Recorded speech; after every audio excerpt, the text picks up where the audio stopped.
right, well, welcome everybody. I'd like to call the council meeting to order. Welcome to the June 4th meeting of the Temple Terrace City Council. I'd like to remind everybody to please silence your electronic devices. And if you would, please stand and join me in the invocation and the pledge. Lord, as we begin our meeting tonight, we pause to thank you for all we have to be grateful for. Help us always to remember those throughout the world who are suffering from war, oppression, or poverty. We pray that you guide government leaders at all levels to work for peace and fundamental human rights for all. Grant us resolve to heal the divisions within our nation and remember that we can be both diverse and united at the same time. We ask for your blessings here tonight as we work together to advance the common good of our community.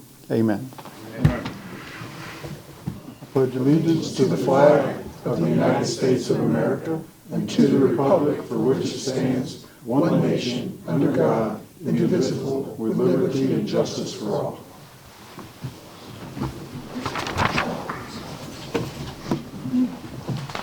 Thank you all. And for those of you who don't often come to our council meetings, we have a fairly new tradition, year and a half or so now, I guess, where we begin our council meetings with a fun or at least interesting fact about the city of Temple Terrace or the region.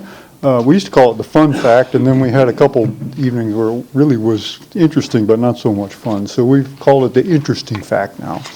And so we rotate that duty among us, and tonight it falls on Councilmember Chambers. So, Councilmember. Thank you, Mayor. My interesting fact for tonight is about golf cart usage in Temple Terrace. So I did a lot of research along with the city clerk, and we couldn't find anything official about using golf carts in Temple Terrace before 1998. The only thing I found before that was a letter from the city manager at that time, Mr. Bonfield, to the president of the golf course saying that because of the new Florida law that prohibits open containers in cars, that pertained to golf carts also. That's the only thing before 1998. In September of 1998, the city council passed its first ordinance about golf carts. It was Ordinance 981. And that ordinance allowed anyone over the age of 16 with a valid driver's license to operate a golf cart on city streets going to and from the golf course. That's the only way you could have ridden a golf cart in Temple Terrace, was going to and from the golf course. They had to have a decal provided by the country club, and that was administered by the country club. And golf carts were prohibited from going across the state and county road, 56th Street and Fowler, and only could cross at Bullard Parkway at Glenarvan Light or the tunnels. In May of 2012, the City Council modified the ordinance to what our rules are currently. Golf carts can be driven on any of the City of Temple Terrace internal streets with the same restrictions to the state and county roads. If the cart is registered and decaled by the city and have the safety items like brakes, horns, windshields, turn signals, things like that. Operators must have a valid driver's license or permit, learner's permit. I couldn't find any information if a learner's permit had to have an adult with them or not. Maybe we could figure that out, but I don't really know. But those are the same requirements that was yes? Yes from the back, Chief, thank you. Same requirements as to drive a car. And also the same requirements that is a new state law, which our ordinance is just a little stricter. Now these are the decals. They are $10 for a year. They are available from the Family Recreation Complex. There's a membership form. You have to put all the information about your cart and you get those, and with this you can drive your cart in Temple Terrace. There used to be a joke in through the city that you could tell the start of summer because the teenagers were driving golf carts through the city.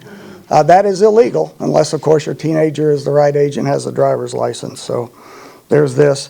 Also, this is a very good brochure that is again available at the Family Recreation Complex, and it tells all about the city's golf cart ordinances. And of course, we know golf carts are a great way to drive through the city. You can now go to the one grocery store that's in the legal boundaries. But you can drive around, go to the rec centers, the library, all that. Also, for this year, the 4th of July parade, the Leisure Services Department is having what they're calling the Citizens Brigade for golf carts.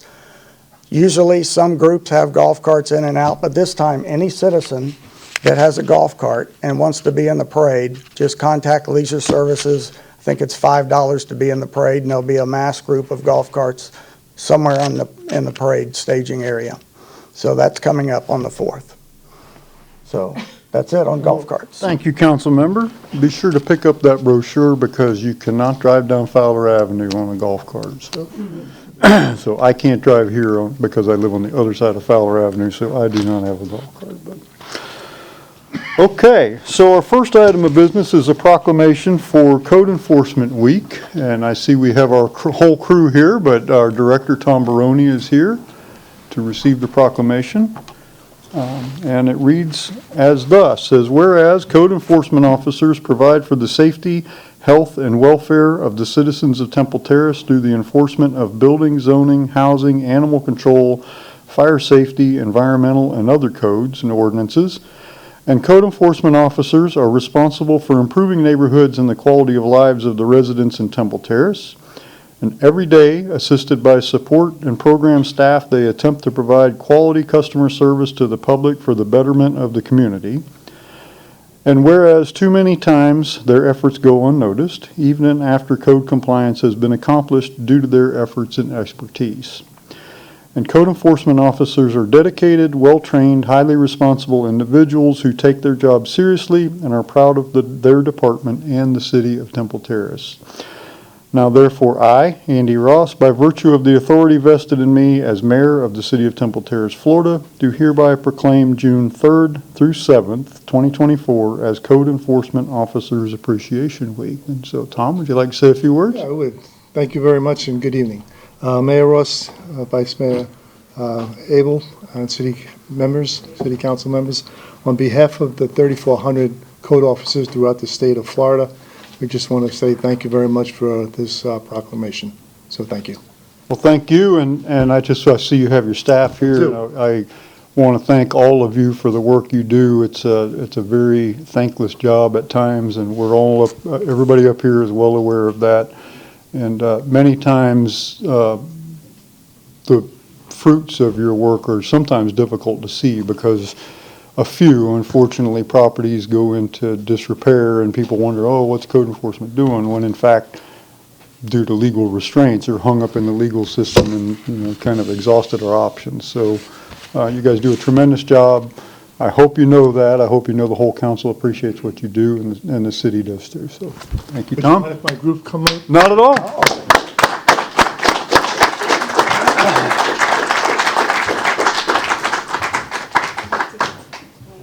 We have the group picture for the last 3 years. I'm trying to keep that tradition. Everybody but Doug's okay. All right.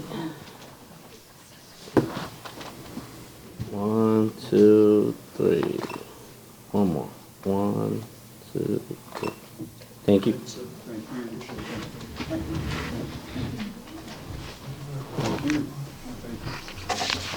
Thank you, guys.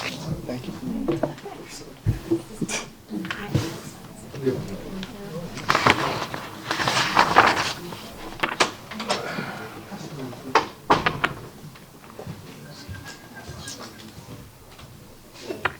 Our next item of business is an appointment and alternate appointment, and we're going to do the regular appointment first, to the Bicycle Pedestrian Advisory Committee.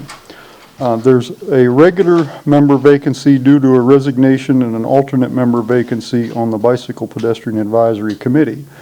The city received 2 applications, one from Jennifer Rembus, I hope I said that correct, and a second from Austin Peterson. Jennifer Rimbus' hobbies include walking and cycling. Austin Peterson works for FDOT and has had exposure to how BPACs operate and familiar with the numerous bicycle and pedestrian improvements on FDOT roadways. So, council, what we've done, the clerk and I discussed how to try to do this in an orderly fashion, and so we've come up with a ballot that hopefully is orderly enough to delineate which of these applicants is appointed to which vacancy.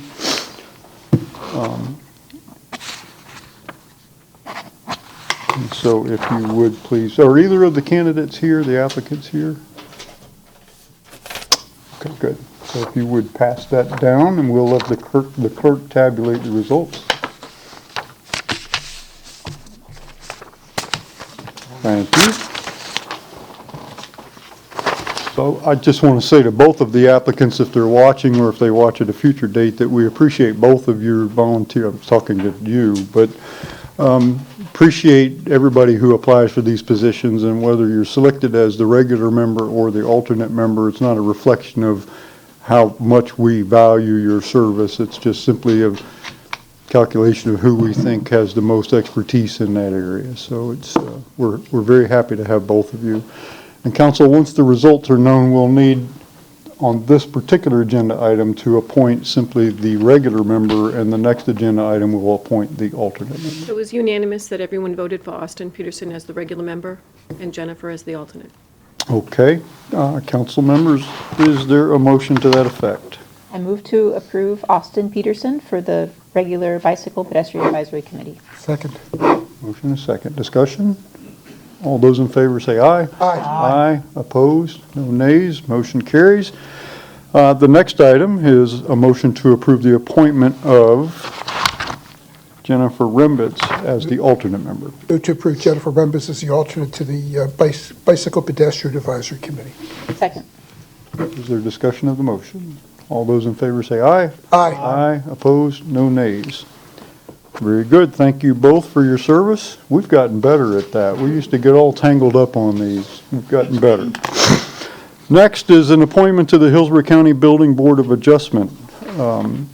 There's a vacancy on the Hillsborough County Building Board of Adjustment for a term extending from July 7th, 2024 until July 7th, 2028. The city received an application from Michael McEnany. McEnany, thank you, Mr. Ritter.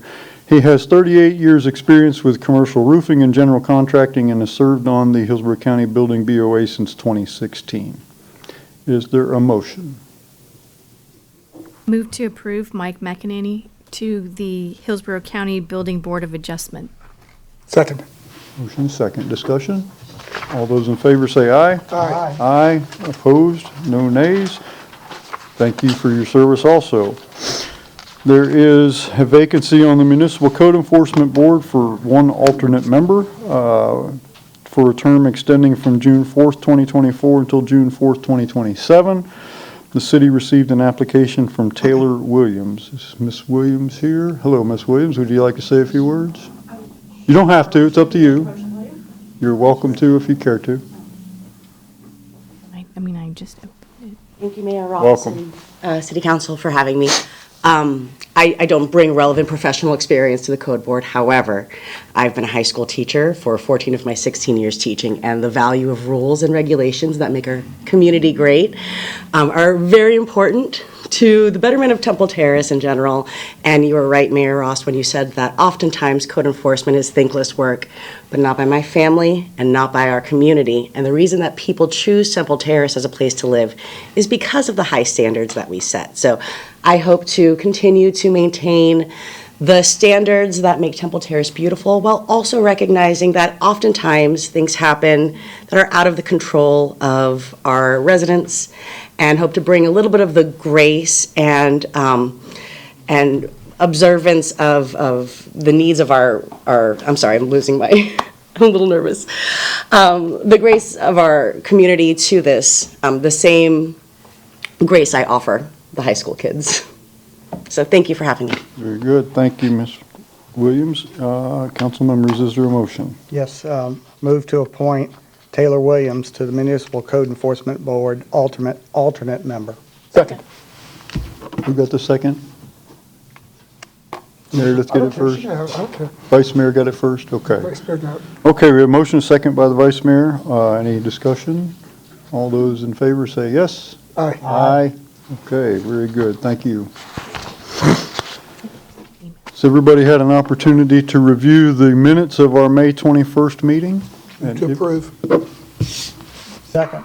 Motion and second. Corrections, discussion of the minutes? Okay, all those in favor say aye. Aye. Opposed, no nays, the minutes are adopted. Persons wishing to speak on items not listed on the agenda or items on the consent agenda, there are forms for this at the rear of the building. If there are people who wish to address the council at this time, I currently have no requests to speak. Okay. Next, consent agenda. Is there a motion to approve the consent agenda? Move to approve consent agenda. Second. Motion is second. All those in favor? Aye. Very good. Consent agenda is adopted. Next item is a resolution approving the interlocal agreement for the distribution of the proceeds of the community investment tax to be levied from December 1st, 2026 through December 31st, 2041, assuming that it passes on the ballot. And we have Greg Horwoodall, our Deputy County Administrator, here to discuss this. Greg, thank you. Welcome. Thank you, Mayor, Vice Mayor, council members, city manager. Very much appreciate the time that you've afforded me to go through very briefly, I promise you, a presentation that we're giving for all of our municipal partners and others who are interested in what the community investment tax is, what it's done over the past 28 years, and what we would like to see it do over the next 15 years. So with that, see if I can bring it up. Oh. Yeah, we got to get that very important cover slide. So first I want to bring you greetings from my boss, Bonnie Weiss, County Administrator, and County Commissioner Chairman Ken Hagan. Unfortunately, Mr. Hagan was planning on being here, but he had something come up at the very last minute and could not make it, but he asked me to please extend his regrets, so I'm doing that, and I know he did want to be here. So, CIT. What is the CIT? It's Community Investment Tax. It is a tax that the voters approved in a special election back in 1996. It is a tax that is a 0.5% of sales tax. It's not a full percent as the statute might allow. You can either do for this tax a 0.5% or a full percent. The reason that Hillsborough County does a 0.5% is because we also have a 0.5% indigent care tax. So that, because of that combination, we're limited to the 1%, and that's why we have focused on the 0.5%. It is levied by an ordinance from the County Commission. They have the sole authority to levy the ordinance, but we want to embrace and engage our community partners. So we have set up a mechanism so that we share those proceeds with all of our municipal partners because it is a countywide tax. Please note that you can use it to plan and finance capital infrastructure. You cannot, and I want to emphasize this, you cannot use it for operational expenses. So everything that we build, fire stations, roads, they all need maintenance and operation, correct? Well, we can't use this tax for any of the operating costs for those fire stations. We can't pay for firefighters. We can't pay for the sheriff's deputies, but we can pay for all the capital equipment that's necessary for us to provide public safety and meet our transportation needs throughout the community. So, how has it been distributed? And I'd like to point out that although we did this in '96, we have sort of a different arrangement that we're going to be going through this time around, and I'll talk about that in our last slide as to what the board actually authorized and we're here to present to you today. So back in '96, off the top, there was going to be 25% of the revenue given to the school district because at the time in 1996, the school district did not have a separate funding source. Today they do. In fact, they're using it. They can get up to a 0.5 cent on the sales tax as well. They're using that for their buildings. You'll see that they also have a proposal to add a millage, 1 mil, to all of the properties in Hillsborough County to help support their teacher salaries. I'm not here to talk about that. I'm sure you can get the superintendent to talk about that, but I did want to make you aware that that is something that may appear on the ballot as well, along with this initiative. So those dollars came right off the top. There was more money, about $9 million a year, it fluctuated depending upon what the sales tax receipts were, that went to the stadium. A lot of people who were here in '96 sometimes refer to this as the stadium tax. I want to assure you, they've received, over the course of the 28 years that it's been in effect, about 9% of the total. It has been used by far much more for transportation and public safety and cultural assets in all of our communities. Yes, the stadium does receive money for capital infrastructure. We are obligated to make sure that we provide a stadium to meet NFL standards. That means that we're on the hook as the county to make sure that everything is maintained in an orderly way, and frankly, it has to meet NFL standards. After that, the remaining distribution goes per the state half-cent shared sales tax formula. And you can see the percentage there on your screen. Those of you who are behind me probably can't see it all that well, but approximately 75% goes to the county, 22% goes to Tampa, Plant City 2.2%, and Temple Terrace about 1.5% over the last 28 years. I would note that the county gets a slight extra bump. It's not a straight population percentage. If it were, the county would only receive about 69%. The reason the legislature did it this way and allows us to get that slight bit of extra is because we engage in projects throughout the community that may be in your area, Tampa, or Plant City, that benefit the entire county. For example, Pet Resources, facility that desperately needs to be improved, that is a countywide function. Everyone can bring their animals to the Pet Resources facility, but we fund that through a combination of CIT and countywide general fund dollars. And I truly hope I'm not boring anyone with this. This is, somewhat exciting to me because it's very esoteric, but I get that it's not everybody's dinner table conversation. So you can see from the revenues that have been received, Hillsborough County has received the most at about $1.2 billion over the last 28 years. Your jurisdiction, and I cannot read that number because it's way too small. I used to, I think it was about 27 million, is that correct? Yes. So you have used it, as I understand it, for quite a number of capital improvements in your community. The expenditures by category, again, these are all available on hcfl.gov/CIT. All of the monies, the approximate $2.3 billion that's been collected, has a project associated with it. You can go to the county website and you can see the vast variety of capital projects that have been paid for with this to really improve our community. Fire stations, roads, cultural amenities. Really, it's everything from A to Z when it comes to capital items, not only in your community, but also the communities throughout the county. So our capital project expenditures, most people would be surprised out of the little over $1 billion that the county has received to find out that we've spent 50% of those dollars, approximately 49%, on transportation improvements. So from our perspective, that's incredibly important to make sure that our community can get to the jobs they need to go to get to the parks. Having those investments is extremely critical for us to make sure that we stay a pace of growth.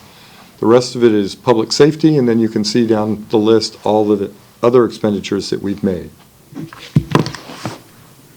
This is just a flash slide to show you some of the representative projects, lots of big ones. The zoo, Citrus Park Drive, you all may be familiar with that one.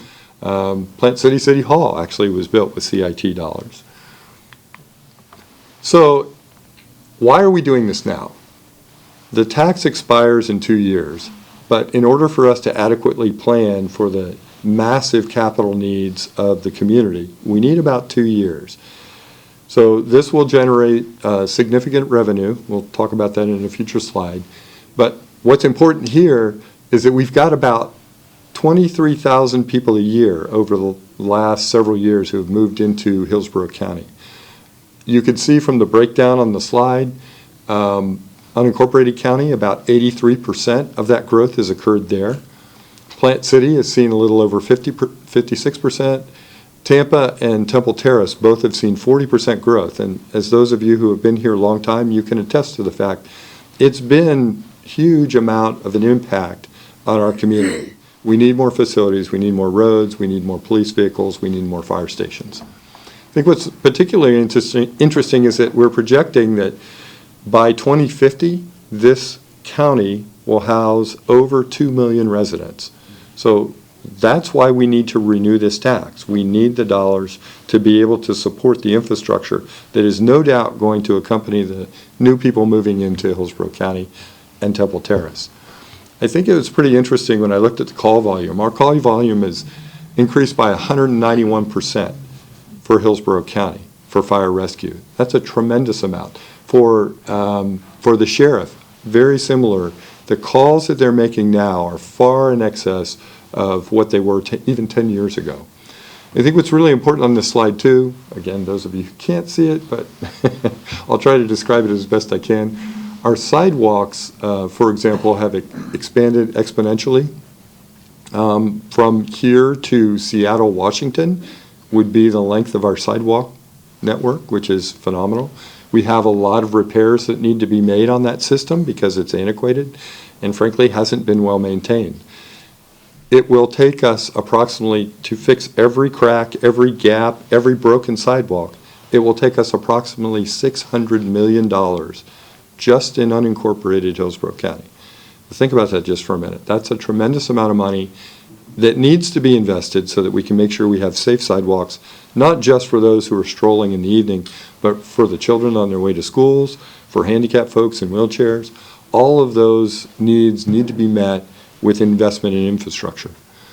I would point out that our roads are only 31% higher, and as I looked at that initially, I scratched my head and wondered why, and I'll tell you, as we looked at the investment of these dollars, we have not had enough to expand our road network commensurate with what our population growth has been.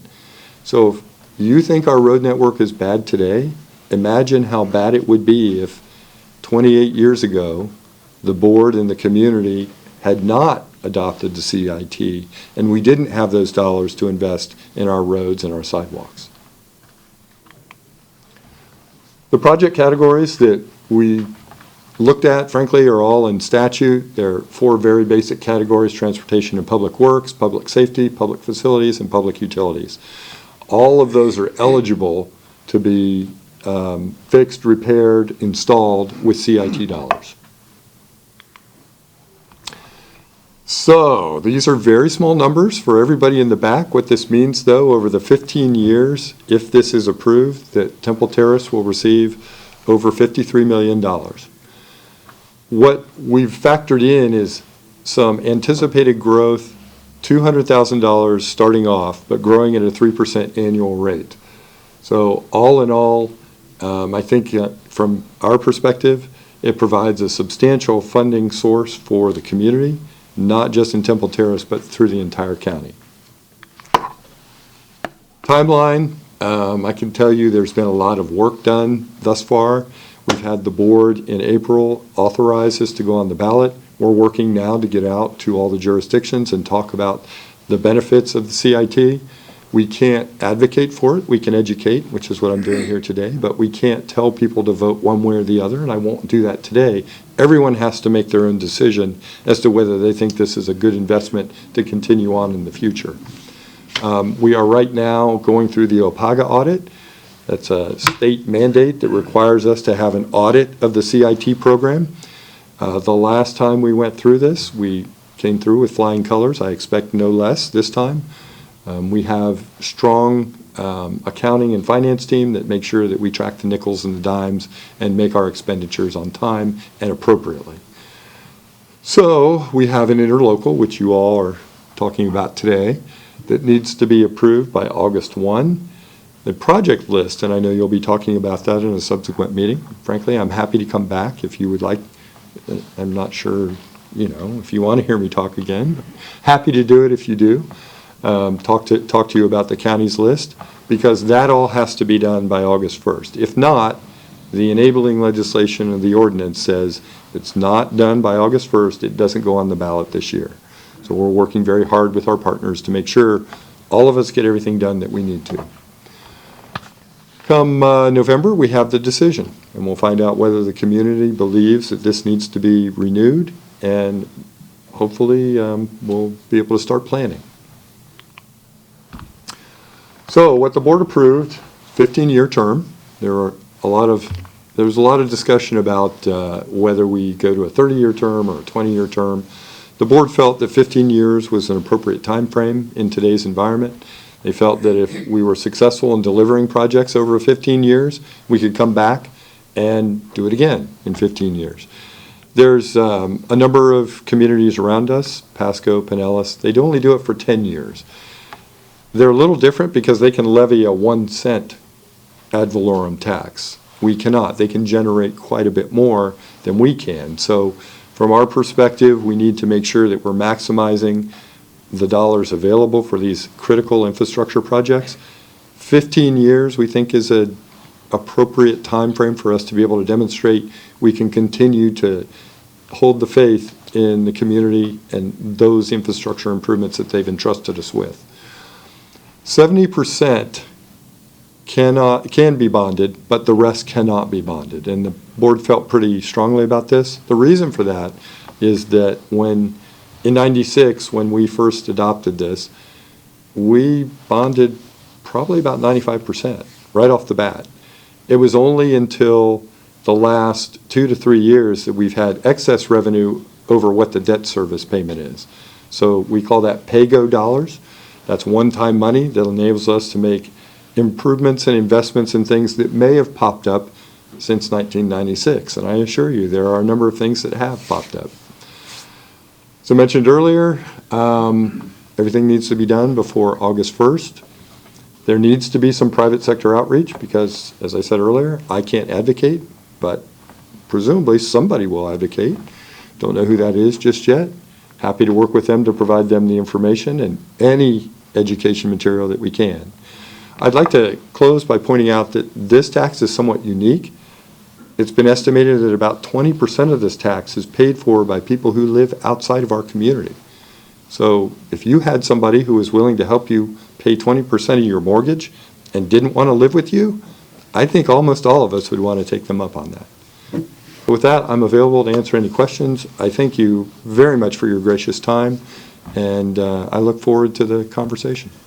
Thank you, Mr. Horwood. Also, before I open it up for public comment and questions, I just want to clarify for everybody that the issue before the council tonight is not whether we're not asking anybody to support the CIT or not support the CIT. You'll get to vote your vote in November. And each of us will get to vote for that in November. The action item before us tonight is simply to approve or disapprove the interlocal agreement that governs the distribution of the funds if the tax passes.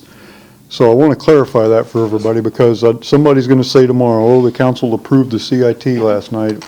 We don't get to do that. The voters get to do that. So the only thing that we're deciding tonight is the distribution of those funds. And the proposed interlocal agreement, the formula reflects the language that's contained in state statute. So this is not, when I open it up for public comment, I mean, you can say what you want, but really not appropriate to say whether you're for or against CIT because you get to vote on that. So, okay, are there members of the public who wish to comment on this item? I said all that for nothing. Okay, council members, questions? Well, let's see. I heard her first. Councilmember Fernandez. So, I mean, just to clarify, for projects that the county can support, if we have a project happening in the city of Temple Terrace, but it's Temple Terrace only, for example, a new fire station that's primarily going to serve our residents, the county cannot help fund that project from CIT. So we could, but we have our own fire stations to support. We would look to you all to handle your primary needs. If for example, there were let's just say for sake of argument, a county road through Temple Terrace, we could expend county funds on that and make sure that road was improved so that it would benefit the residents of Temple Terrace, but also the benefit Hillsborough County residents as well. So that's your primary criteria for, because obviously we're all within Hillsborough County, so any project we have is within the county. But your criteria would be that it needs to serve the larger population of Hillsborough County versus more city-specific. So if you look at it in different way, the unincorporated portion of Hillsborough County, we have approximately 1.5 million residents now. There's about 1 million residents who live in the unincorporated portion of Hillsborough County. So that's, if you want to call it this, it's the city of Hillsborough County. That's where, much like you would spend your dollars there, we would spend our dollars in the unincorporated area to serve our residents there. That doesn't mean, as I said earlier, that we wouldn't entertain joint proposals, depending upon what they might be. If there's something in particular that the city of Temple Terrace wanted to consider, we're happy to do that. And then also, I wanted to ask, since the schools have developed their own funding and they're looking at putting a millage on the ballot as well, why are we including 5% of this community investment as going to schools? That's a great question, Councilwoman. We had quite a bit of conversation about that with our board, and the board felt that there was still a need to help support the schools. They showed, I believe it was 9 schools that had a total cost of $244 million over the next 15 years. 5% will generate only $187 million, so the school district will have to figure out how they're going to close that gap. So that there is still a need. I think our board recognized that, but they didn't want to go to the 25% level or anything less than the 5%. Okay, that's it. Councilmember Chambers, I'll just work down. Councilmember Schisler. I have three quick questions. Number one, the transportation expenditures. Yes, sir. Is that better just defined as roads?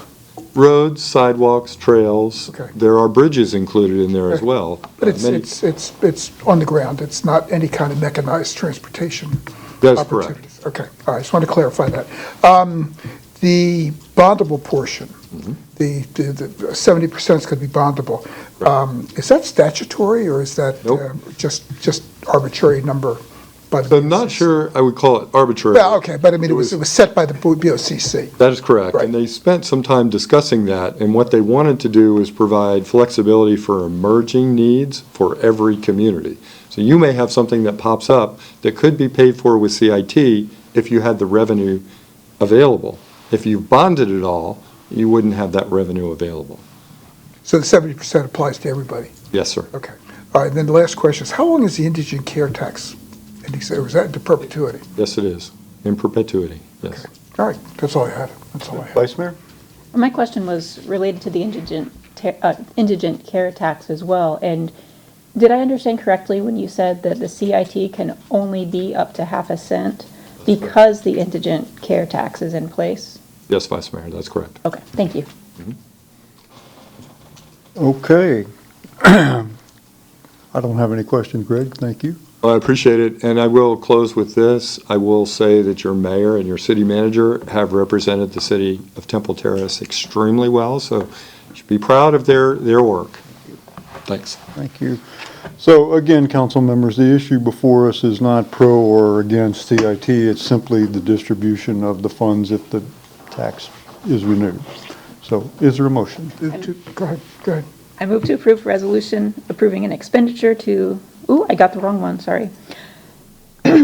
Resolution approving the interlocal agreement for distribution of the proceeds of the community investment tax to be levied from December 1st, 2026 through December 31st, 2041. Second. Any discussion? I have a comment. Councilmember Fernandez. I am going to vote in favor of this. I'm generally in favor of this interlocal agreement. However, I would like to say I do not agree with the 5% allocation to the school district, as they have their own funding sources and their own taxing ability. But the rest of the agreement I agree with, so I'm not going to not vote for it. Okay. Other comments? All those in favor say aye. Aye. Opposed? No nays. Interlocal agreement is adopted. Mr. Horwoodall, thank you for your time. I'm sure you've had a long day, and we appreciate you coming here. Thank you, Mayor. Appreciate your time and attention. Very much appreciated. Okay, thank you. Thanks. Next item is a resolution approving a 2-year audit services contract with MSL PA, and our Finance Director, Jim Ingram, is here to explain. Good evening, Mr. Ingram. Good evening, Honorable Mayor and City Council. The city's audit services contract with MSL PA for fiscal years 2021, 2022, and 23 expired with the completion of the fiscal year 23 CRA audit in May 2024. That was the final piece. This resolution is to approve a new audit services contract with MSLPA for the fiscal year ending September 30th, 2024, and the fiscal year ending September 30th, 2025. The annual cost for each is $54,000 for the financial audit and $3,000 for the community redevelopment area audit, totaling $50,000 for each year. If a single audit to report federal award expenditures exceeding $750,000 is necessary, the cost will be an additional $2,500 per year. Due to the escalation of project expenditures funded through ARPA, staff anticipates that this will be necessary for the next 2 years. The Audit Committee, established by the City Council to oversee the audit selection process and compliance as defined in Florida Statutes 219.391, met with MSLPA on May 2nd, 2024 to discuss the results of the 2023 financial audit and a proposal from Jeff Wolf, partner of the MSLPA, for the city to retain auditing services with the firm for an additional 2 years for fiscal year 2024 and fiscal year 2025. The committee agreed that retaining MSLPA at this time would be the most advantageous direction to the city due to recent changes in city staff and management. The committee agreed that soliciting proposals to bid for audit services should be initiated by staff, starting with the audit services for fiscal year 2026. Staff anticipates the work to initiate the request for proposals would begin in the summer of 2025.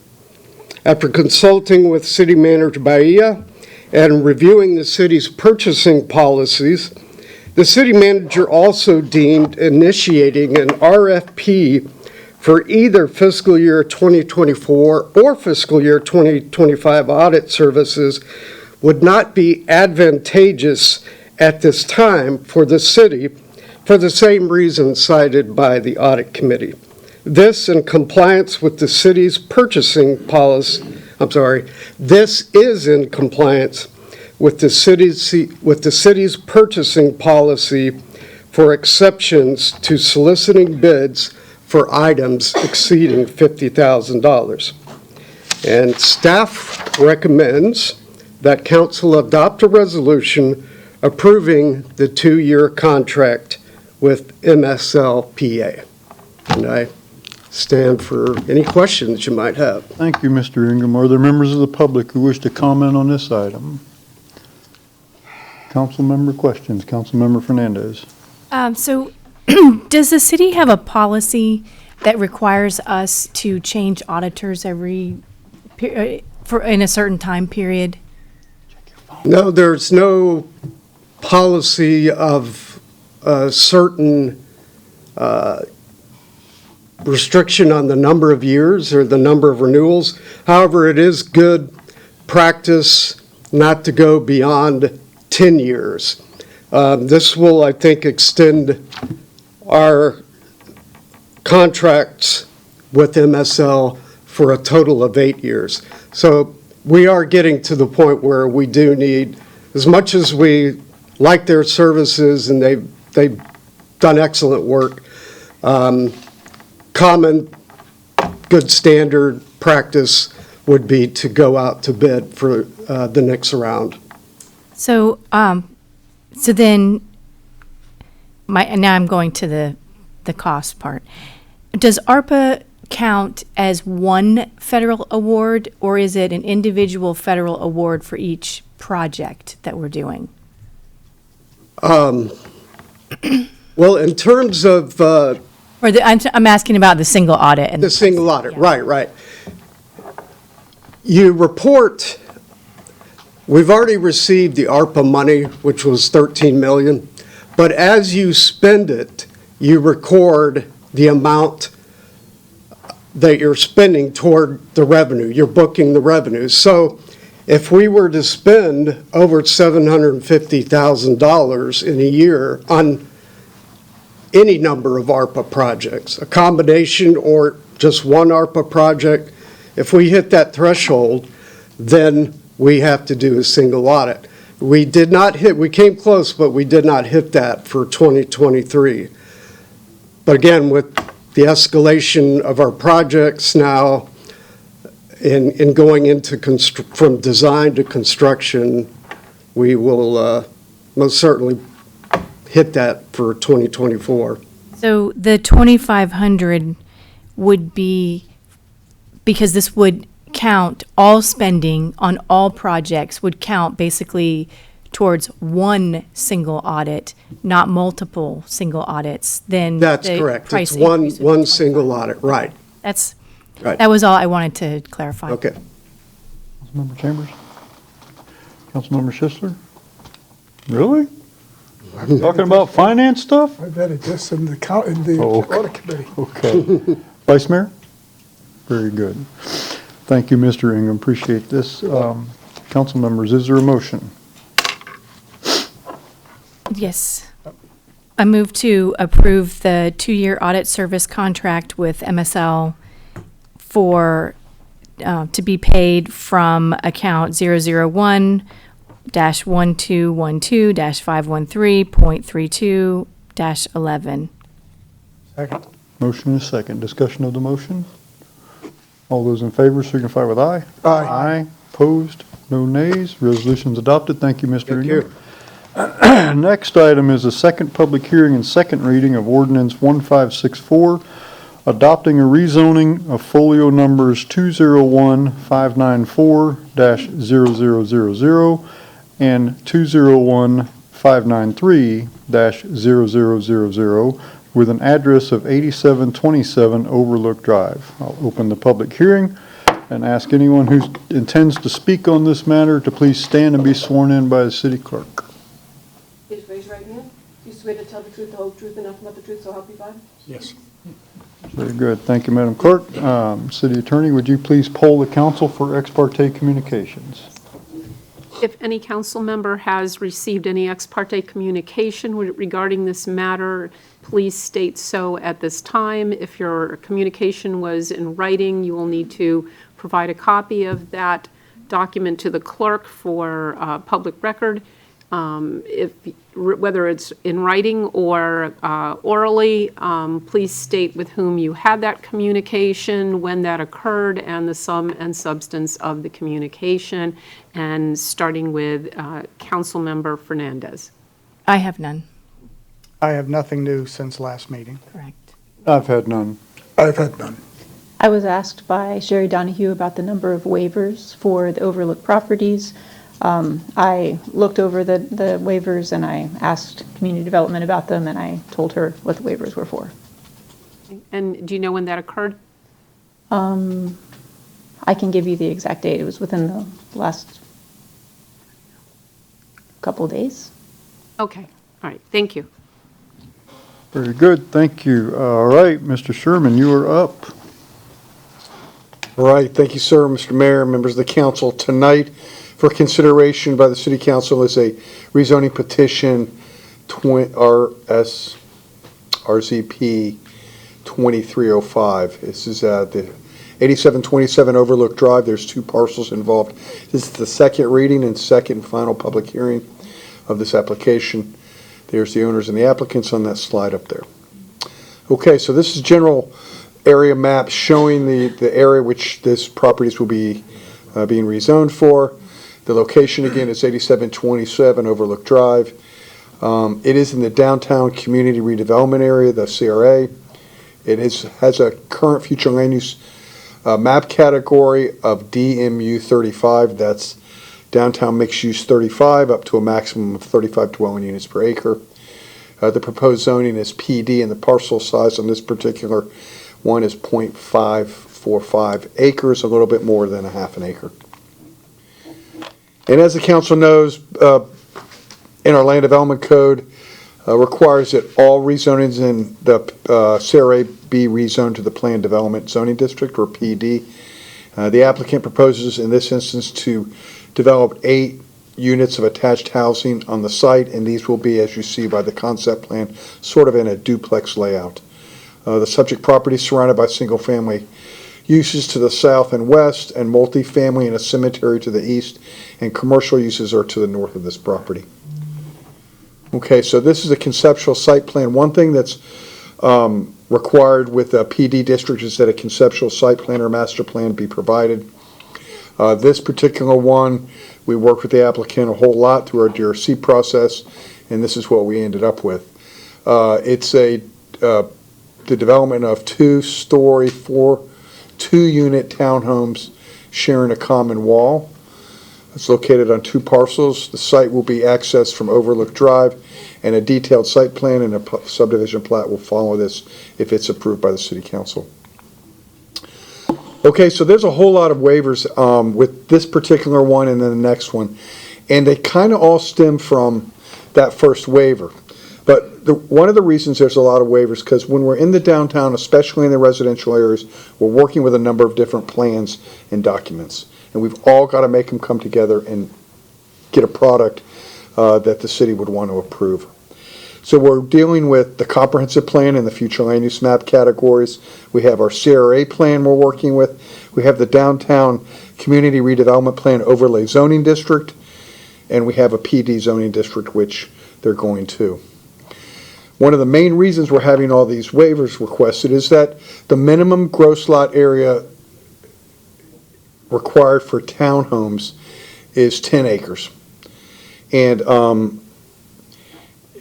in this particular one, we don't have any 10-acre parcels in the downtown area.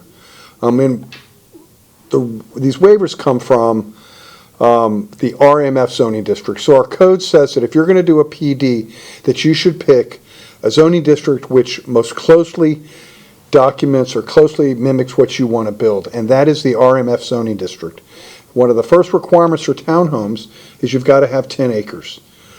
This does not meet that 10-acre site, but to get the densities and intensity of use that the council has, we've got to work with the properties we have. So it's going to be, the request for this waiver goes from 10 acres to 0.545 acres. They're asking for a reduction in the minimum common open space from 1,500 square feet per dwelling unit to 1,425 square feet. The side setbacks will be reduced from 19.6 feet to 5 feet. Again, if you're working with a 10-acre site, that's relatively easy to meet.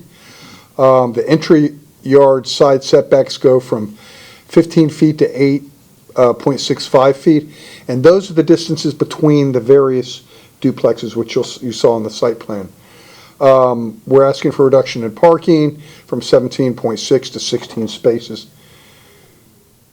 The fencing compatibility and variations with design of the principal building. Basically, the code says you should try and have your fence reflect the architecture of your buildings, and they're asking for a waiver from that.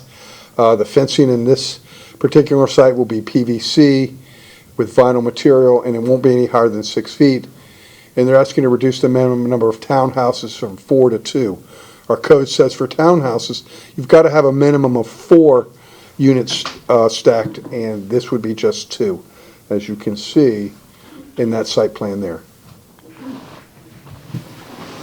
Another thing that we've got to address in the downtown area is architectural standards. And as the council knows, the architectural standards in our downtown try and have a Spanish Mediterranean style architecture. The applicant has worked really hard on the previous Overlook 1. This is Overlook 3. They're doing the same thing. So this is what the front elevation for these townhouses would look like. This is the rear elevation, side elevation. One other thing, when it comes to the architectural standards, we need to make sure that various items that we look at in the land development code are reflected in the elevations, and that's massing, building facades, the roof forms, details and materials, the window treatments, and the building entrances. When we look at all of those, this meets those design standards which are required in our CRA and the downtown overlay zoning district. I think I hit the wrong one.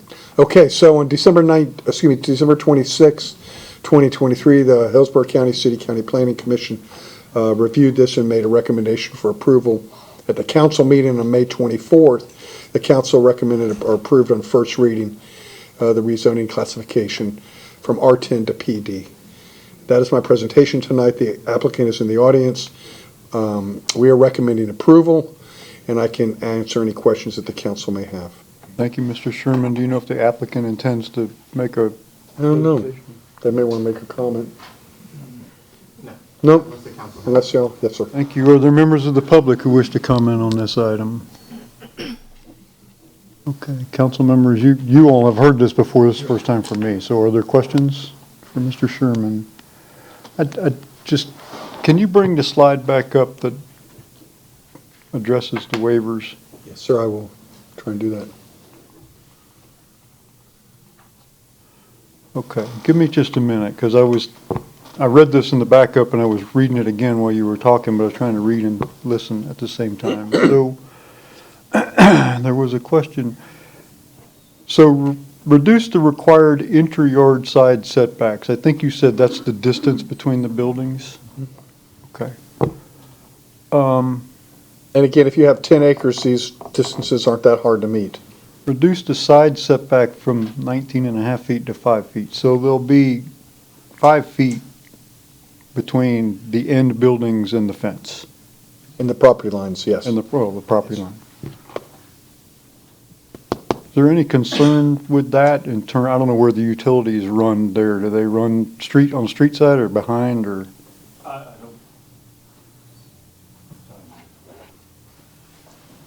Does he need to be sworn to answer that? Okay. Okay. I actually do not know. I would assume they're street sides. Generally, that's where they are in that location. Most of our rear setback easements are located in the southern part of the peninsula area, the older parts of the city. Okay. Are there any other concerns with this narrow, because 5 feet, you can't even get a big mower through there. I mean, that's pretty close. Okay. Can you bring that slide back up? Yes, sir. There you go.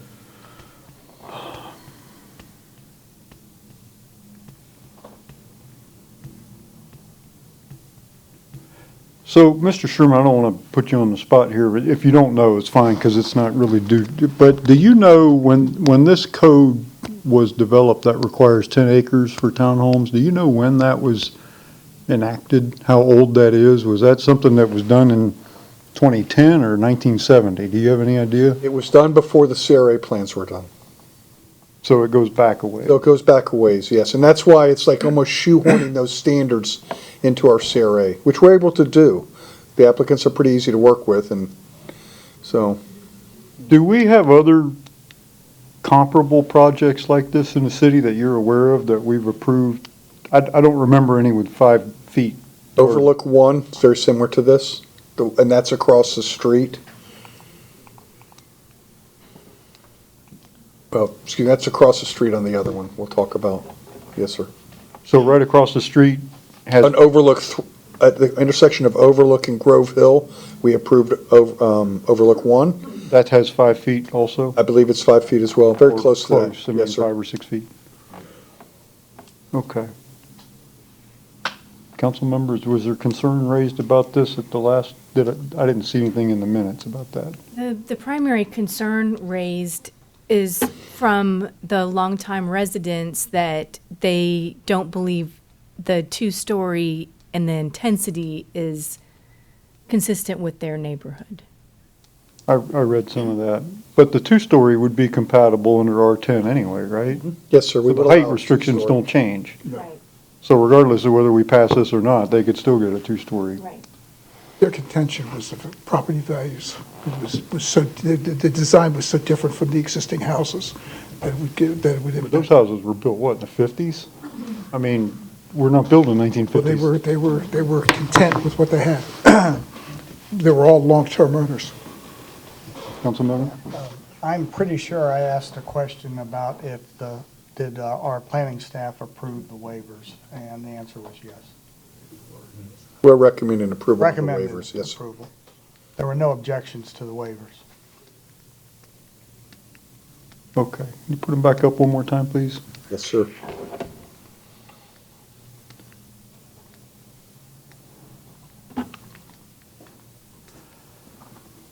Reduce from 10 to 0.5. Here's one more. Reduce the minimum common open space from 1,500 square foot per dwelling to, okay, never mind, that's negligible. Side setback we talked about, inner yards we talked about, parking spaces. I don't know how you'd come up with 17.6 to begin with, I but think it's like 2.2 spaces. that's that golf cart parking that you're always talking about. Fencing, 4 to 2. Okay. Of vinyl wrong, I can't Thank you, Mr. Sherman. know that word. Okay, council members, is there, oh, I'm sorry, I will close the public hearing and ask the clerk to read the title of the ordinance. An ordinance of the City of Temple Terrace, Florida, rezoning .545 acres of real property within the downtown community development area, redevelopment area, located approximately 540 feet south of the intersection of Overlook Drive and Bush Boulevard, with an address of 8727 Overlook Drive, folio numbers 201-594-0000 and 201-593-0000, from zoning classification single-family residential R10 to plan development PD, providing for amendment to the official zoning map of the city, providing severability and effective date, and repealing all ordinances or parts of ordinances in conflict herewith. Thank you, Madam Clerk. Council, is there a motion? Move to approve ordinance 1564 upon second public hearing and second reading. Second. Motion is second. Discussion? I'm sorry. Oh. There's possibility that somebody in the audience did have something to say about this. Microphone. So Can you start over, please? I wanted to make sure that anybody in the audience who was raising their hand and wanted to speak had that opportunity. So I don't know if. I did ask. Well, they didn't say anything, and I guess their hand wasn't recognized. So before you do the motion and vote on that, we probably need to reopen the public comment section, part of this, and let the person speak. Okay, but I did ask, and nobody spoke up at that time. You're right, they didn't speak, but they were just sitting there waving their hands, so I don't know what else to say. Okay, so I need to open the public hearing again. Yes, to reopen the public hearing again, so. Okay, we will reopen a second public hearing and second reading of ordinance 1564, adopting a rezoning of folio numbers 201-594-0000 and 201-593-000 with an address of 8727 Overlook Drive. Mrs. Rennie? I had put my hand up, you didn't see. Annette Rennie, 9512 Woodland Ridge Drive. I'm opposed to this, as are several other people, because what you're doing is making exceptions, several exceptions. And when you do that, you set a precedent, especially when you're building. And I think that it's really not fair to the locals. And then we go to another project and they say, well, you did it for this person, why are you not considering it for us. So here we are, we're setting a precedence on building and setbacks and frontage and square footage and space between townhomes. Not right. Sorry. Thank you. There are other members of the public who wish to comment on this? Council members, anything before I close the public hearing again? Okay. The applicant. I just want to follow up a couple things. Please just Charlie state your name Thomas. for the, Charlie Thomas, I have been sworn. So those waivers are potential waivers, and as it just relates to that, the CRA district, which is the downtown overlay district, actually calls for zero line setbacks. So what we're actually asking for is not a reduction of the multifamily townhome, because that doesn't actually apply here. They said that, Mr. Sherman was sharing, they have to pick a similar zoning district to mimic and say this is what it would look like to get through this portion, which is the rezoning portion. When we come back to the site plan portion where the rezoning is now the downtown overlay district, the downtown overlay district outlines, no different than it outlines the design of the building, it outlines the setback, the green space, and all of that. It's all regulated in the CRA. So those waivers are potential waivers, but they have to do those because we have to have a basis to come before you. But in reality, because it's in the CRA, it's compatible with the CRA because that's what you guys have said that you want in the CRA.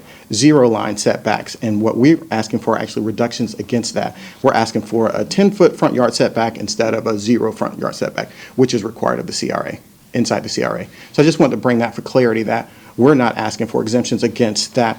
The townhome zoning, it doesn't apply to the CRA district, which is what this parcel is located. Thank you. council, questions for the applicant while he's up? Okay, thank you, sir. Okay, so the public hearing is still open. Anything? Okay, I'm going to close the public hearing. Mr. Schoen, we have a motion. Do we need to restate the motion at this point now that we've reopened the? It's been stated. Okay, so we have a motion and a second. Are there comments on the motion? Okay, all those in favor signify with aye. Aye. Opposed? No nays. The ordinance 1564 is adopted on second reading. Next item is the first public hearing and first reading of an ordinance adopting a rezoning of folio number 201-600-0000 with an address of 8702 Overlook Drive. I'll open the public hearing and ask anyone who intends to speak on this matter to stand and be sworn in by the city clerk. Yes. Very good, thank you. And City Attorney, would you please poll the council for ex parte communications? If any member of council has had an ex parte communication with regard to this particular item, now is the time to state what it is. Please provide the date when this occurred, with whom you had this communication, and the sum and substance of the communication. If it was in writing, please provide a copy of that to the clerk as soon as possible. And if it was, and whether it was in writing or orally, you need to provide that information at this time, starting with Council Member Fernandez. I have none. I've had none. I've had none. I've had none. The one I had before might have been about this one because it was about Overlook in general, and now I know the date. It was Friday, May 31st. Thank you. Very good, thank you. And Community Director Mike Sherman will explain. Good evening again, Mr. Mayor, members of the council. Tonight, for the council's consideration, is the first public hearing and first reading of an ordinance adopting a rezoning at 8702 Overlook Drive. So, let's-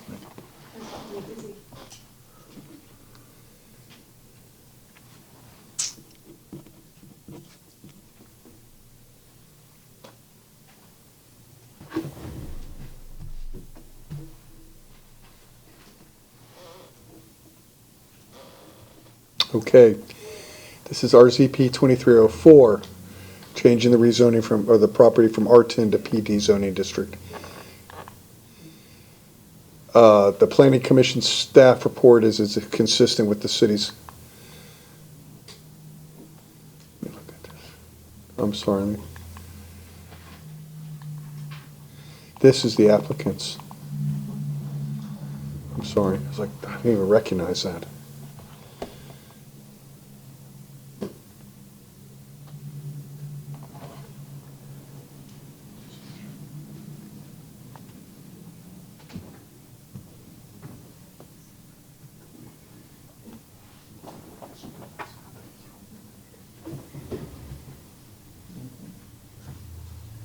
Felt like I was having a senior moment or something.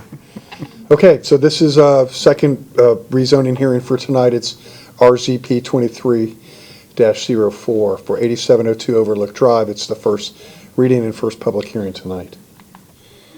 Okay, so this is a general area map. It shows the location on a GIS map, and then it also shows the location on a map there. The map to the left shows the area bolded in blue, and that's at the intersection of Overlook Drive and Grove Hill Road.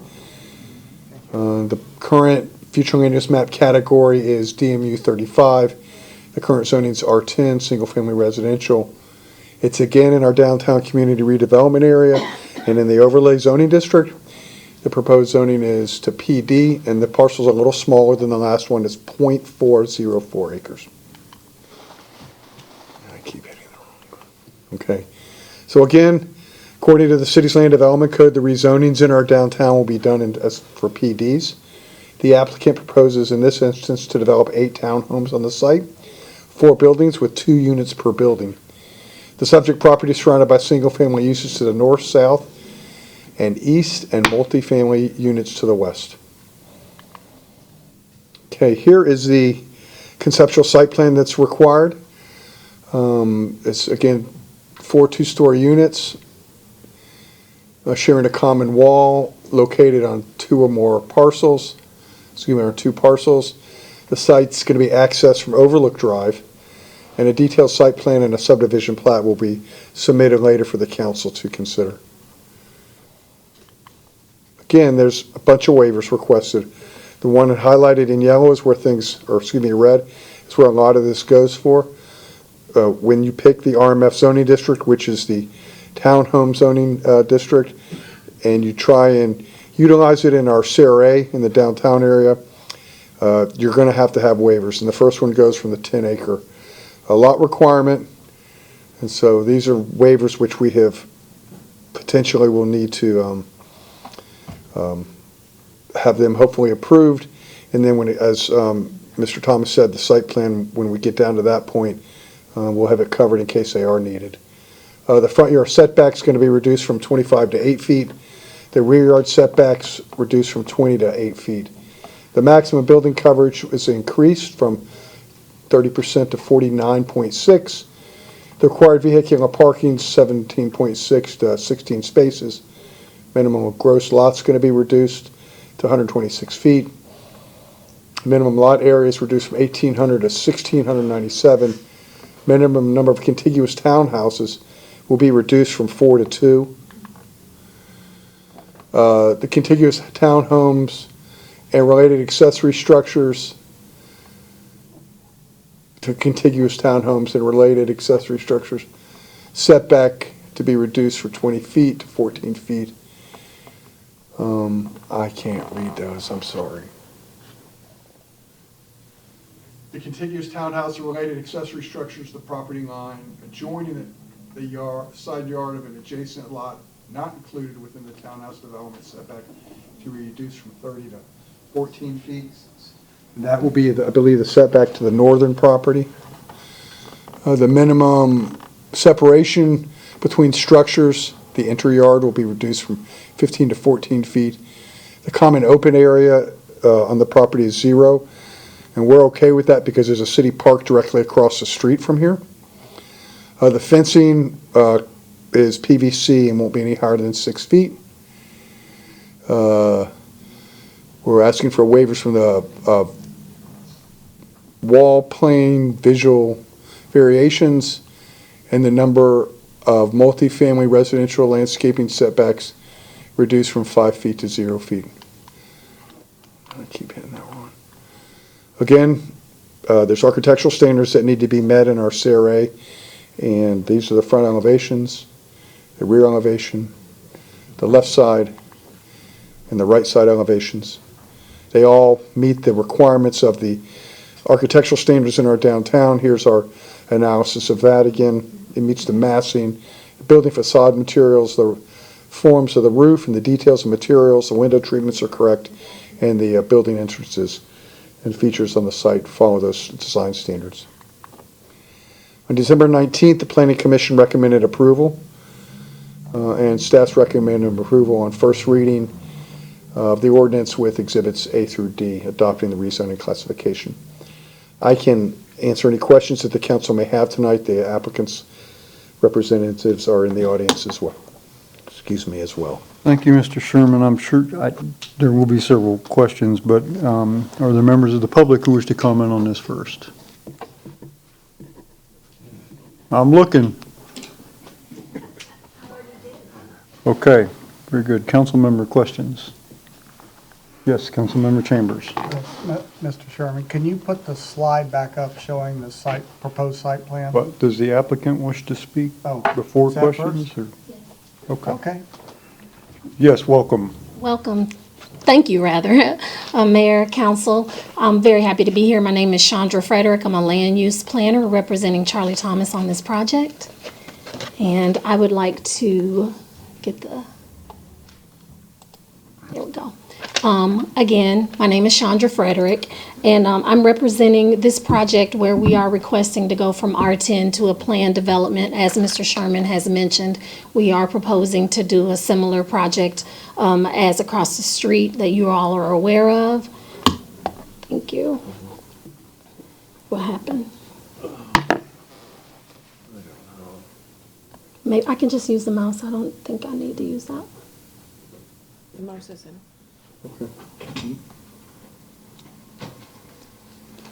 Hold on, it's tweaking out. Little wanky there.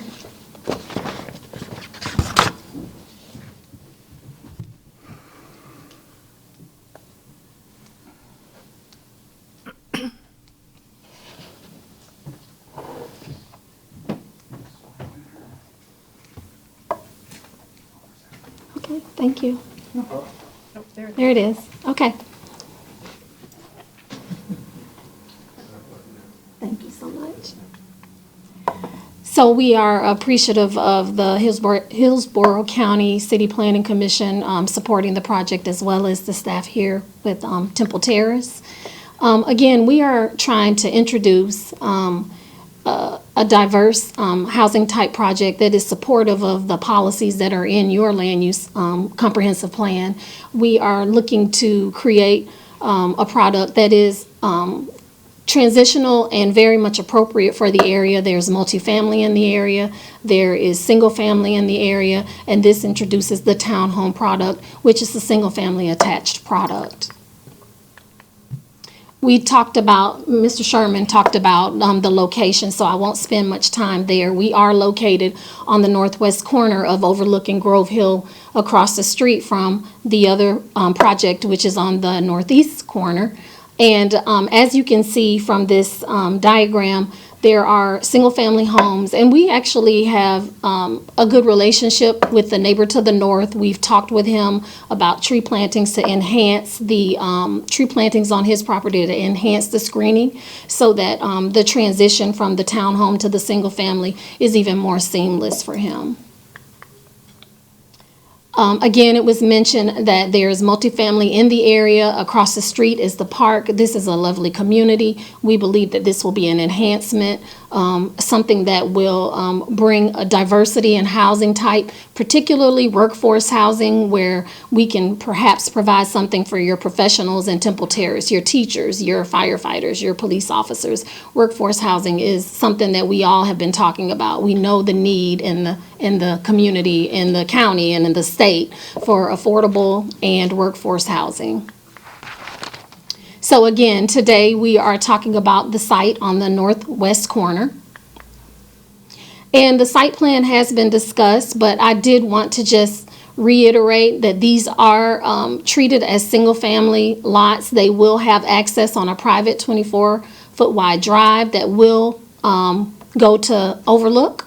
And I think in a previous presentation, I heard a question asked about how these will be served in terms of waste management and things. They will have their own cans. They will be responsible for taking their cans to the place where they can be picked up so that the trucks are not trying to navigate on a private drive that would be hard for them to back in and out of. So we are trying to make this. The other thing that I would like to mention is that we know that in your code, it talks about 4 townhome units being attached. But in our scenario, we have 2, and it does make it the mass much more similar to the single-family homes in the area, as opposed to something that is a lot larger without breaks in the facade. This is the layout. Again, the 4 buildings with the 2 attached units. They're 2 stories, as has been discussed. And these are the elevations. I'm very happy and proud of these elevations. The differences in the facade, the balcony features, the different amenities of the facade give it an approach that matches the desire of the downtown CRA. These are the left and rear and the right elevation. So at this time, I just want to share point out a couple of the policies that are in your land use plan that I think are relevant to discuss. First of all, I think this is the one. I can barely read that. I mentioned before that this project really promotes workforce housing to support Temple Terrace's professionals. So we definitely believe that we are addressing those concerns. The second policy that I wanted to highlight was Housing Policy 1.96, which is the bottom one. And it speaks to utilizing mechanisms to stimulate the market to develop sustainable housing through incentives such as setback reductions, height variances, and allows for smaller lot size and flexible lot configuration. We are trying to provide a unique and needed product on a lot that may be a little bit smaller than what you might have envisioned, but it's what's there. And we are trying to do our best to provide something on what we have that you can be proud of in your community. And with that, I stand for any questions that you may have. Just want to share a couple things. Yes. Thank you. Again, Charlie Thomas. Hello, Mayor. Hello. Didn't plan on speaking earlier. So I just want to go back and walk us back. This project's been, we applied for this actual rezoning 2 years ago, 2.5 years ago. So when we came with 8701 Overlook, when we had our Key West project, well, let's skip that. Before the Key West project, there was the apartment, right? And so the Downtown Overlay District calls for multifamily. And so when we came to the board, we heard you that multifamily was not the style or direction that you were going, what you wanted for the downtown revitalization. So we went back to come with single-family attached, which accomplishes 2 goals. It gets the intent of what the council's looking for, which is single-family ownership along with increased density. And so that's how we got to the project to where we are, that we've massaged from Key West to where we go to the Mediterranean. And then so I give you a couple points so that we level set, because so we're talking technicalities. So when they discuss that we meet the design criteria for the Downtown Overlay District, makes sense. Except when they discuss the zoning and setbacks and usage, they're using the RM multifamily, which is not the Downtown Overlay District. But that's the mechanism that you have to go to get to step 2. But if we just take it and apply the Downtown Overlay District, there is no reduction of waiver from 28 to 8. It is a reduction from 0 at the sidewalk to 8 feet. It's 0 on the side to the 6 feet. So what we're doing is taking what you guys have said, intent that you want, and give it the style and feel of single-family attached ownership than multifamily for the CRA. And so I just want to make sure, I've met with staff, and they have been excellent to work with, and we've kind of worked through the language because, and I think it's important that these are potential waivers. So they're not, we don't need these waivers to go to the next phase. When we come before you, on the site plan, which is, this is a site plan project, you'll see this twice. We'll come back before you with a site plan asking for your approval. The site plan will go against, again, the CRA, and those waivers won't exist. They'll be, why aren't you going for a 0 lot line? Why don't you have a side yard setback? And your design meets the design criteria. So I think it's important that we understand what we're talking about. And so those waivers, the green space, all of those waivers would be potential if we were in that district, but we're not. We're in the CRA. And if you put up the CRA requirements, we meet all of those and exceed those. And so I just want to thank you for that. I want to tell you that we've heard you, that we've worked at it, and that we've come back. You weren't here for the last hearing for 8727, and so I want to speak on that just for a little bit. That property never went for sale in the market. The homeowners reached out to us to say, hey, we like what you're doing at 8701 and want to know if you want to buy this and do that similar development down there, which is how we got to 8727 before we came to this one, because we purchased both of these properties, again, 2.5 years ago, and we've been working with council and staff to get to this process. So we want to make sure that we have been with our neighbors. We are working with the fire department. They were looking to see if they could use the facility at 8727 for training, which it's not working out, but we're donating the lockbox back to there. We are a proud member of the community and giving back to the community. And so we've taken time and effort. Our neighbor, 8706, is supportive of the project. He's the direct beneficiary and then directly associated to us.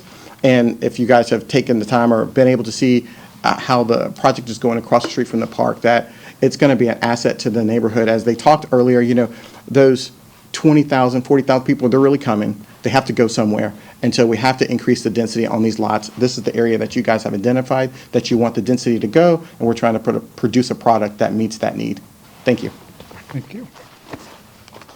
Okay, council members' questions. Let me start at this end for this time. Councilmember A, Vice Mayor, nothing? I do. Councilmember Schistler. I do. Mostly clarification, make sure I'm understanding this correctly, and this might be one whole case late, but the waivers that are listed are not waivers for the CRA overlay district. They're waivers from the old, It's our townhouse zoning the district. townhouse zoning. Okay, so the townhouse zoning, irrespective of, you know, if they did anything, they'd have to go to PD, correct? Okay, and the townhood waivers would disappear.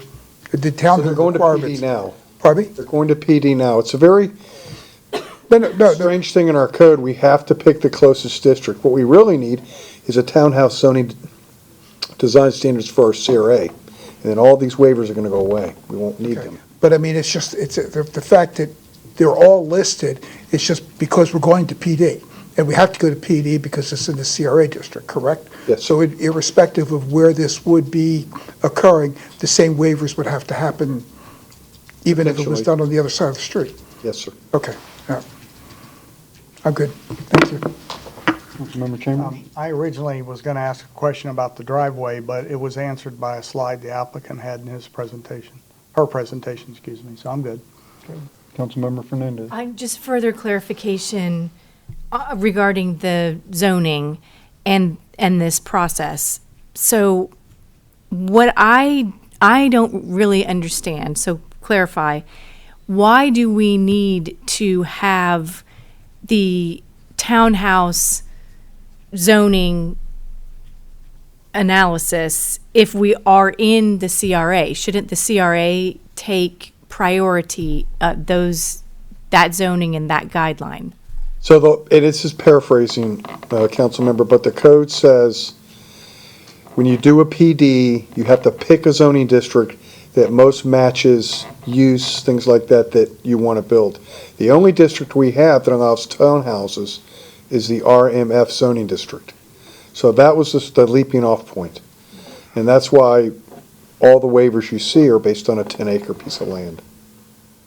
Because the actual design criteria in the CRA does have 0 lot lines and larger mass buildings, which that is located in the CRA, and it also has multifamily. So because this would be a project where it's technically single-family owned shared wall, that doesn't count as multifamily, correct? That's correct. These are single-family attached units. Okay. as opposed to detached units. So I think that's what's causing a lot of confusion, is that it seems like the city is granting a lot of concessions for a project that ultimately fits at least the design criteria as it's been established in our documents, that actually fits the design criteria for where it's going to be built. Right. Okay. Kind of convoluted, isn't it? Yeah, I hope that answers some questions. Okay. I have a couple. Mr. Sherman, can you put the proposed waivers back up, even though I understand that this is a comparison to a zoning district other than what I get that. But I still have some questions about it regardless of that. Certainly. I need the page where it's the proposed waivers. There were some, I'm not necessarily opposed to them, I'm just not sure I fully understand them. Okay. I'm gonna try and get a page I can read, so.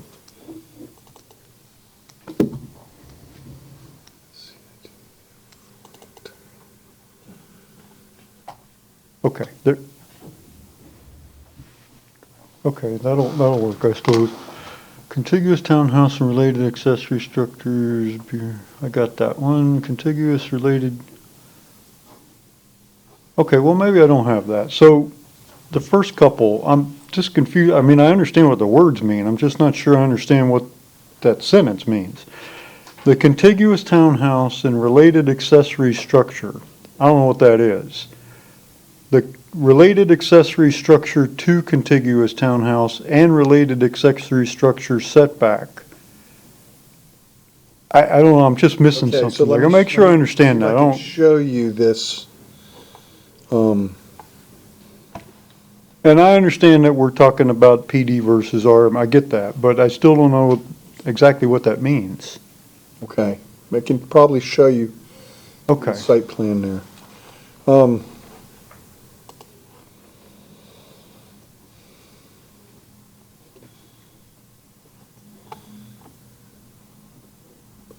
I don't see any Thought I room had for an that page accessory open. structure. So, I wish I had a laser pointer here, Mayor, but if I could share, that's part of the code. That's The it is. language says that. Yes. There is, but there isn't as a part of this project. So some of the code language speaks to the structure or any accessory structure. So when we were working through, we're saying we need a waiver for something that doesn't apply, but because of the choice that it's picked from, we still have to address. Okay, so there'll be no accessory No, sir, structure. there is no accessory. there's no accessory structures, but it also applies between townhomes. So, they've got the 14 feet, I believe, which is fine. But there won't be accessory structures There's in not that. gonna be any accessories, they're lumped together in that standard. Okay, so go back, I'm sorry to keep asking you to toggle, but that was helpful, thank you. If you could go back to the waiver page again. Yes, sir. Want me to do it? Sure. I mean, I've got it here so I can read it. Okay. Let me read this one. The contiguous, I read this 12 times at home, and I don't know. The contiguous townhouse and related accessory structure to property line adjoining the side yard of an adjacent lot but not included. What is that? I've read that 12 times. I So can't. I think that what that says is that you've got to be 30 feet away from the house on the adjacent property, and they're 14.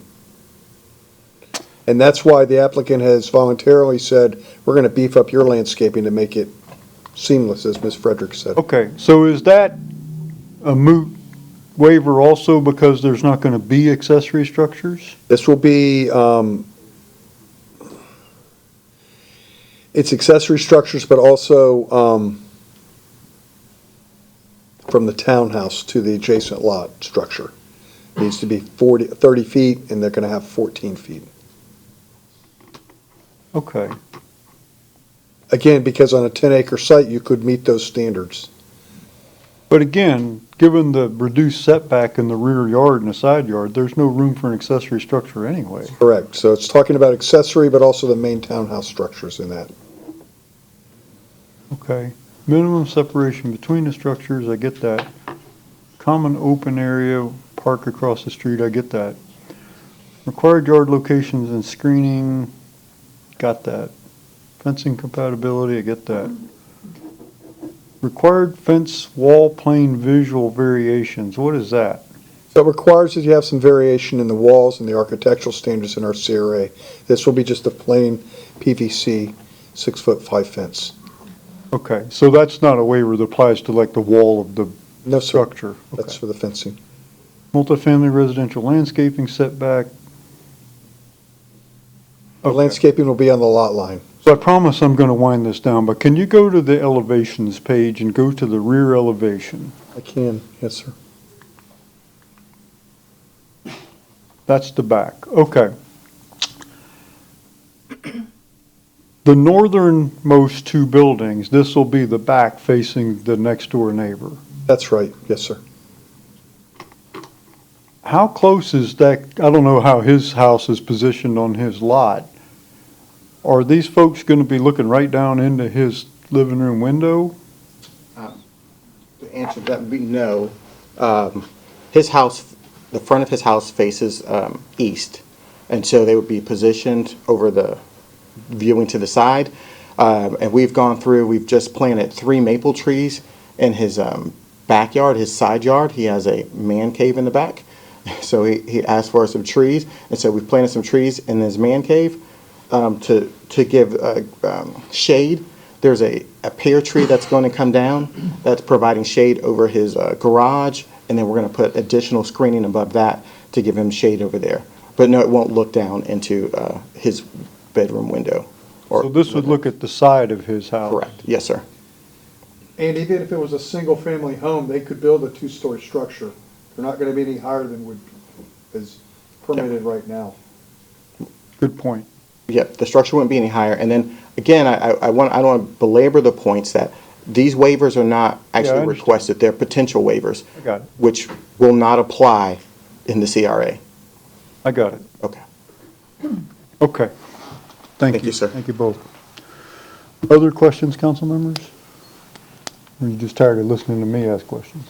Okay. Okay,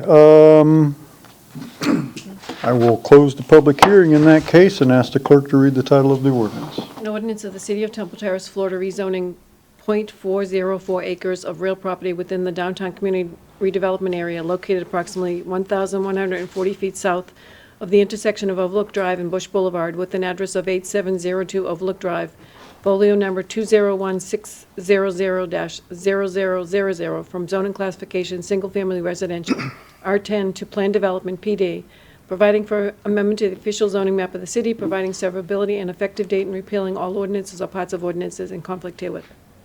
Good, thank you, council. Is there a motion? Move to approve on first public hearing and first reading of ordinance adopting rezoning of folio numbers 201600-000 with an address of 8702 Overlook Drive. Second reading will be on the 18th. I'll read that if it Oh, okay, passes. okay, all right. That's my motion. Motion, is there a second? Second. Discussion. All those in favor signify with aye. Aye. Aye. The ordinance is adopted on first reading and will appear for a second reading and public hearing on Tuesday, June 18th, 2024. Thank you both. All right, council business. We have one item scheduled here. It's for scheduling a closed executive session. Council members, I know you're aware, but for the public's benefit, we are in need of scheduling a closed executive session to discuss the fire labor negotiations and the progress thereof. We'd like to hold this meeting on June 18th at 5 p.m., but we need to have a motion that is approved by council in order to do that. So is there a motion to that effect? Yes. Move to approve scheduling of a closed executive session on June 18th at 5 p.m. Do I need to say the location? That would be helpful. In the city manager's conference room. Very good. Is there a second? Second. Discussion? All those in favor say aye. Aye. Opposed? No nays. We will have a shade meeting on June 18th. New business, any other council business, carryover council business? Councilmember Fernandez? Well, it's not carryover, it's new. That's, well, okay, go ahead. Okay. That's coming next anyway, so go ahead. I wasn't sure, I was told today that the principal at Greco Middle School is moving, and there will be a new principal appointed. They may have been appointed today, but I wasn't sure if you all were aware that that change had been made. And I wanted to request, in the city of Plant City, they are very involved and engaged, and I have a relationship with the school district that the school district involves the community in their administrative selections. And I just wanted to ask, I mean, this principal has already been appointed. I don't know anything about them, but I'd like to see if we can somehow become more engaged in these processes, because people, when they're looking for a place to live, one of their number one concerns is, where will my children go to school, or where is this house, where are the residents zoned for, even if they don't have children, for resale. So I think it is very important to the community for us to have to be highly engaged. And I know we have our school support task force, but I don't know if there's a way to have more engagement with the school district in order to be part of these decisions. Well, I don't know either. I can certainly talk to Mayor Kilton and the school superintendent. I'm not aware of what they do or how they do it. Unless I guess this is some kind of like interview panel or something. I don't know how that. And we have engaged in this in the past. The district has invited community members and school support task force members, or people active at a particular school when they're looking at replacing the administration, but they haven't for a while. So I don't know how we can become re-engaged in that process. We only have 3 traditional schools, and River Hills is a magnet, so it's not a traditional school, but Lewis, Temple Terrace Elementary, and Greco Middle School are physically within our city boundaries, so they make, it's important to us. Well, I can certainly talk to Mayor Kilton and the superintendent and see what they're doing out there and report back to council. Let everybody know what they're doing and. Thank you. Okay. Well, we're still in council business, but. No. Well, okay. Councilmember Chambers, new business. I have a couple of things, but one is about kind of what we just went over. Not only is there a new principal, but there's apparently a new head custodian that probably didn't know the agreement the city has for about community gardens and other things, and locked a gardener in the parking lot the other day. So with the new people coming in, I know we have an agreement with the school to use the citizens to use the track and community garden. The community gardening president got that straightened out, but we need somebody from staff to maybe reach out to the school so they know about our agreements we have. So I did not know there was a new principal there. I didn't either until like 5 minutes ago, but I knew about the new head custodian. Found out the hard way. Yes, it wasn't Beth who has a plot there, but it was another one. So, but anyway, that's one item. Another item I wanted to report on the art projects we have going on. For this building, City Hall, the hallway gallery was what we're calling it. The railing system to hang all the artwork has been ordered. I don't know when we expect it in, but it's been ordered. The documents to go out to the artists and all the legalities of it has been sent to the city manager's office, and I'm sure he's having staff review it. So we're on, and we don't want to ask for the art yet until the railing gets up, because we don't have any way to store it and protect it. So we're just waiting on that. So that's underway. What I wanted to ask council about is there is money left over this year, and one of the projects you mentioned was street art, maybe at White Way and Gillette or other streets, and I wanted to know if we could start thinking about we have enough money to do something like that, either there or in front of the rec center or anywhere. So I need some guidance on what intersections we might want to consider. Well, I'm all in favor of it. Council? Absolutely. That doesn't help me pick the location, so. I mean, would you want something a little more public, like White Way and 56th Street? Or are you? I don't know if we looking can do, for we interior? can't do anything on 56th Street. But we That's, could on White Way, though, as it comes in from 56th Street. I suppose we could, Like yes. White Way on this side of 56th Street, and then White Way on the other side of 56th Street. I don't know. I don't know if we have enough money for 2 murals or 2 artwork, but something like that, if that's what you want me to work on. So I really need a kind of location, and I don't really need it tonight, but however you want to do it, if y'all are ready to pick a location tonight. So why don't we put this on a agenda in the future, give the public an opportunity to comment on this? Give each of us an opportunity to kind of mull it over, talk to people in the community. You talk to Arts Council members, see if they have recommendations, and we'll have it as an agenda item, and we'll take public comment.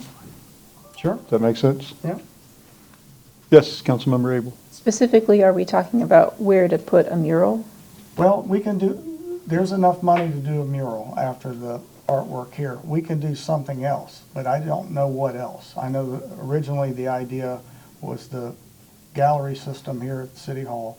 There's railings already at Lightfoot, and we can certainly put excess art there. There used to be art there.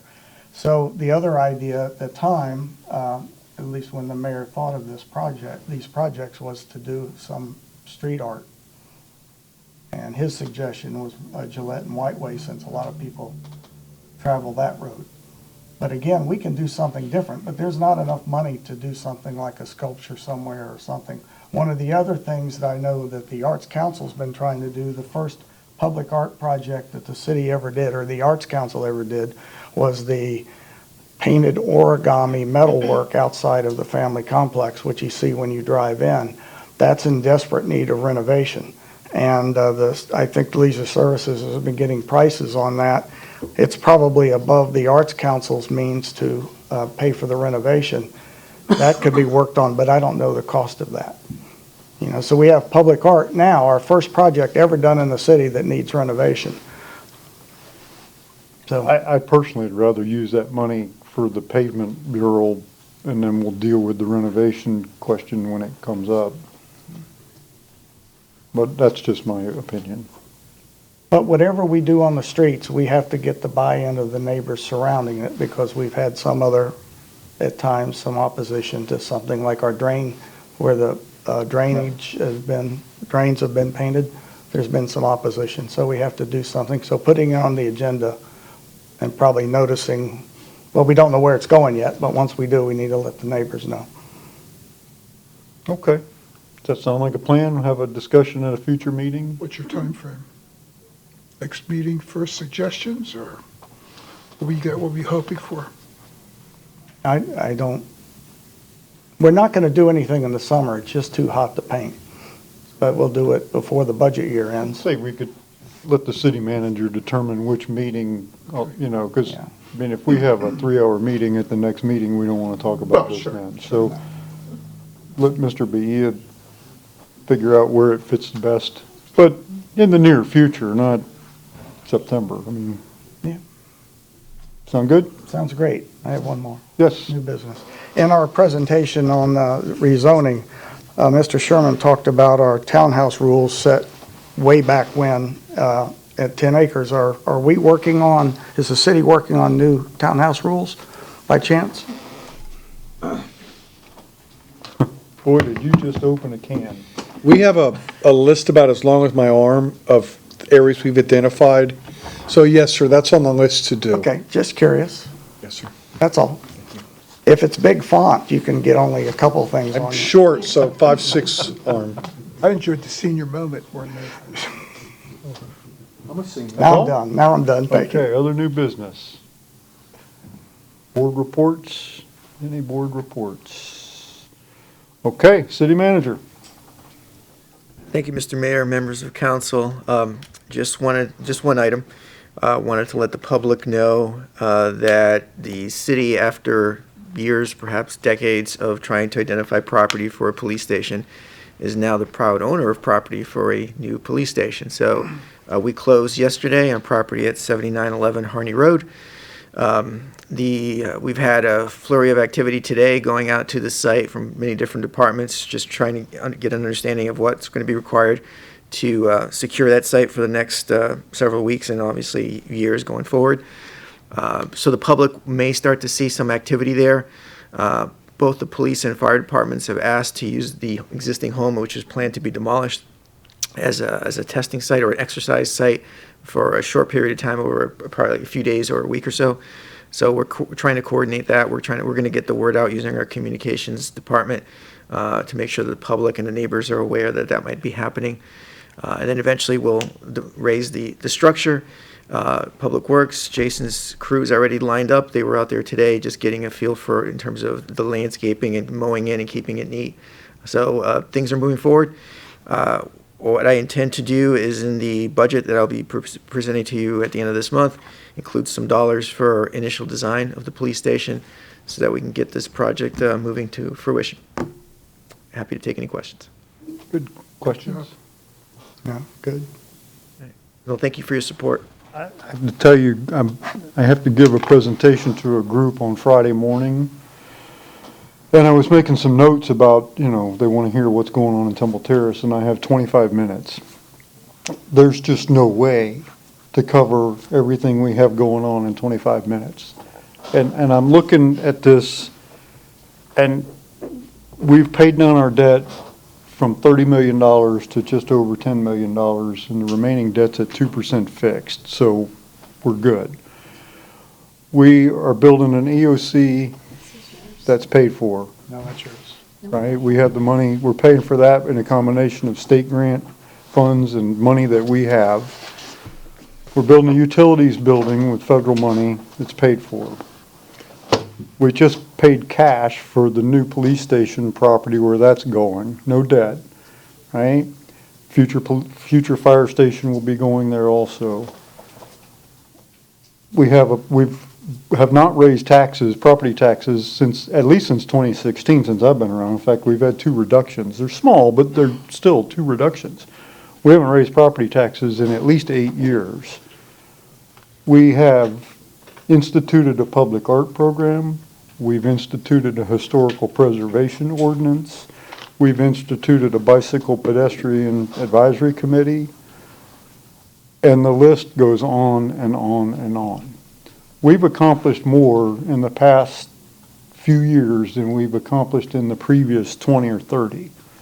So unfortunately, the chief and I, neither one will be around when this police station is finished. But if you can find me, I will come back for the ribbon cutting, I promise. So I'm very proud of the work that's going on here. And so good job on your part. Good job on your part. So thank you to everybody. So. City Attorney. I just want to breathe a sigh of relief. It was a long day yesterday working on this closing, and I kept promising the city manager we will do it by 5 o'clock, but we were crossing our fingers and biting our nails, but we made it. So there were a lot of last-minute corrections that were discovered, and title company misstating the legal description, but it was like herding cats, but it got done. Well, thank you for your work on that too. I know that you did a lot, so thank you. Anything else, council members? Any other business to come before the council?